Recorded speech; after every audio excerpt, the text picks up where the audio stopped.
I'm in a place known as one of Queensland's most important sugar cities.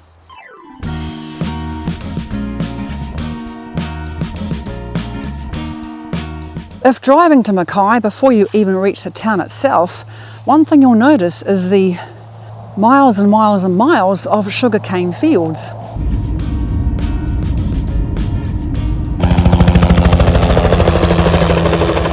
Huge green cane fields surround Mackay in almost every direction.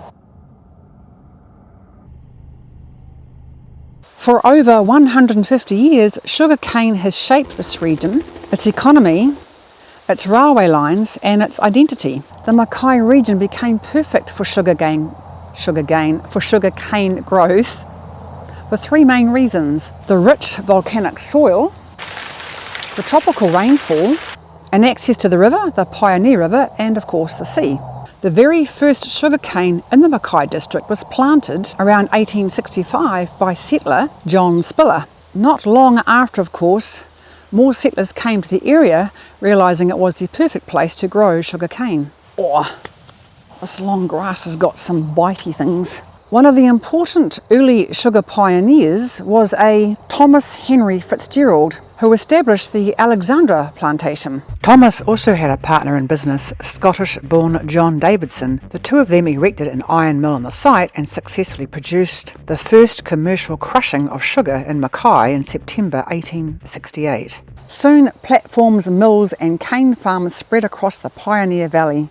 By the late 1800s, Mackay had become one of Australia's biggest sugar plantation areas. Even today, during crushing season, the sound of cane trains is simply a part of life. Now, earlier this morning, I was in town. I'm standing here on the walkway alongside the Pioneer River, the waterway that helped create Mackay itself. The Pioneer River here flows directly through Mackay before reaching the Coral Sea. This river would have been essential for carrying people, goods and trade. I wonder what those are. Is that for a particular reason? Or is that to keep birds from nesting up there maybe?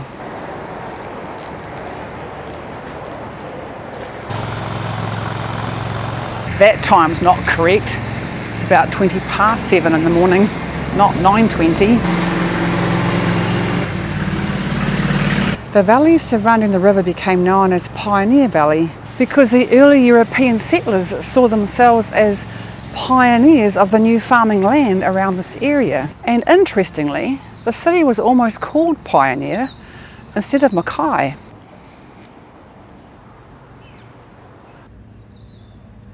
The region was explored in the 1860s by a guy called John Mackay, who travelled into the area searching for land for grazing. When he returned south, he of course told his fellow men that the area up here was fertile for grazing and growing crops, and other settlers soon followed. The settlement of Mackay eventually became known as Mackay. Here's the interesting part though. John Mackay preferred to use the name Pioneer instead of using his surname. The name Mackay though, of course, stayed.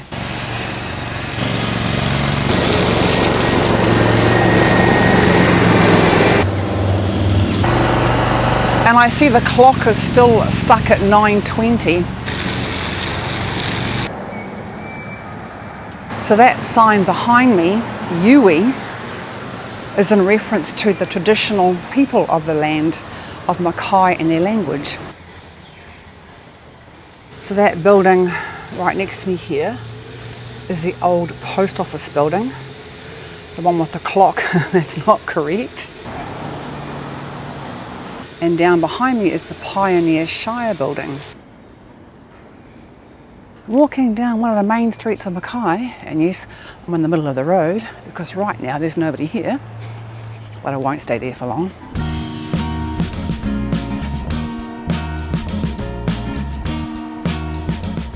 I couldn't resist ducking down this little side street because the colourful wall attracted me, and look what I found down the end. Wow, that's pretty cool. Walking down the main street of Mackay It's quite an unusual architecture, I guess. Back in 1918, Mackay was hit by one of the most destructive cyclones at that time in Queensland's history. The cyclone flattened huge parts of the town. Buildings collapsed, homes were destroyed, and of course severe flooding swept through the streets. Communication, of course, was cut off from the outside world, and that was 1918.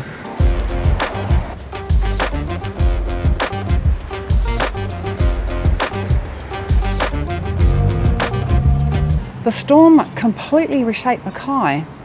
Much of the buildings had to be rebuilt during the 1920s and 30s. Ow! Something just fell on my shoulder. And because of that rebuild, Mackay developed one of the best Art Deco collection styles in the area.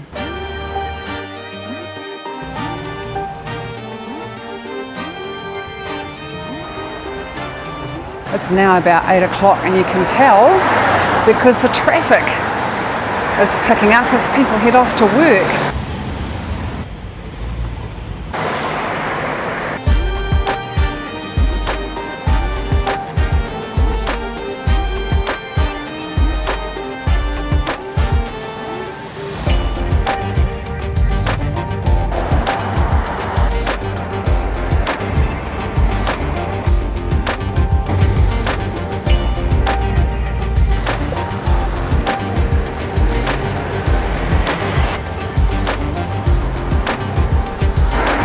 Now I don't know about you, but the building over the road here looks like a container.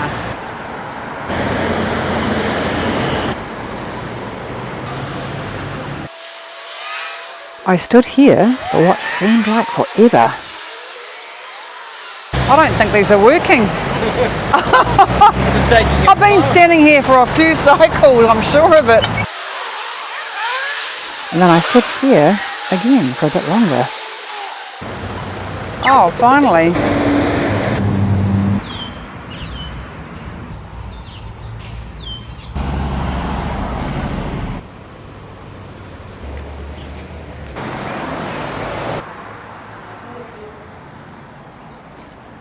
That clock is still stuck at 9:20. Now, part of the reason that John Mackay came up to Mackay back in the day was because of the fertile land. And the fertile land means the perfect conditions to grow sugarcane. As money from the sugar cane flowed into the town here, the population, farming, trade and industry grew. Behind me there, although I'm not sure how the light's going to be because the sun is right in the wrong spot, is Plaistow Sugar Mill, which began in 1869. It is near the Pioneer River, just west of Mackay, and the land here was first selected by a guy called Joseph Holmes, although the mill itself was established by Alfred Hewitt. He took over the property in 1868 and quickly developed it into a sugar plantation and mill.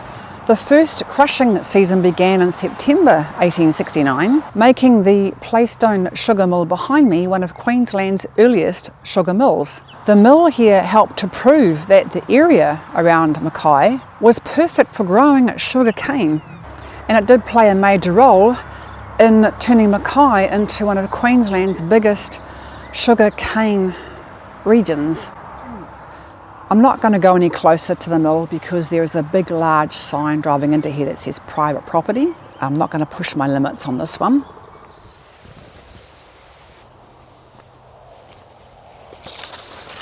Geez, I'm having one of those days. I've forgotten to wear my hat for a start.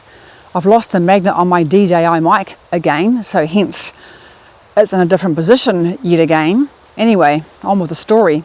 For many years, cane was delivered to the mill by narrow gauge railway lines that travelled through farms and across the countryside. The mill survived floods and huge floods, cyclones and huge changes across the industry over the years, for almost 140 years. By the 1980s, Plaistow was crushing more than 1 million tonnes of sugarcane in a season. The mill did finally close, of course, in 2008, and at the time it was considered one of Australia's oldest sugar cane factories. The cane is usually grown in the warmer months in long rows across the rich, fertile soil of the Pioneer Valley. It takes around 12 to 18 months to fully grow before harvest. During the crushing season, large harvesters cut the cane and load it into bins carried by cane trains or trucks to the sugar mills. Inside the mills, the cane is crushed to extract the sweet juice, which is then processed into raw sugar. After harvesting, the remaining roots regrow naturally, allowing farmers to harvest several more crops before replanting. For many years, cane farmers burned sugar fields before harvesting. The ash drifting through the air became known locally as black snow. Apparently, sometimes people woke to find black flakes covering their cars or their washing. While sugar cane built Mackay, mining is now the region's biggest economic driver. Mackay is often called the gateway to the Bowen Basin, one of the world's largest coal-producing regions. Most of the mines are located hundreds of kilometres inland. Many mining companies, contractors, engineers and workers are based in Mackay. This has transformed the city into a major service and support centre for Queensland's mining industry. Today, coal exports passing through nearby ports such as Hay Point and Dalrymple Bay generate billions of dollars each year and contribute far more to the local economy than sugar production. Mackay balances both industries. While driving to and out from Mackay, you'll see vast sugarcane fields and cane trains, while nearby industrial areas support some of Australia's largest mining operations. Many locals work in mining. In fact, local business often struggle finding and keeping labouring staff as they cannot compete with the wages that mining offers. Sugarcane created Mackay. Mining, though, helped shape the modern city we see today. Thank you so much for watching this video. Please remember to like and subscribe. It does help the algorithm, apparently, and it is helping this channel to grow. I'll see you in the next one.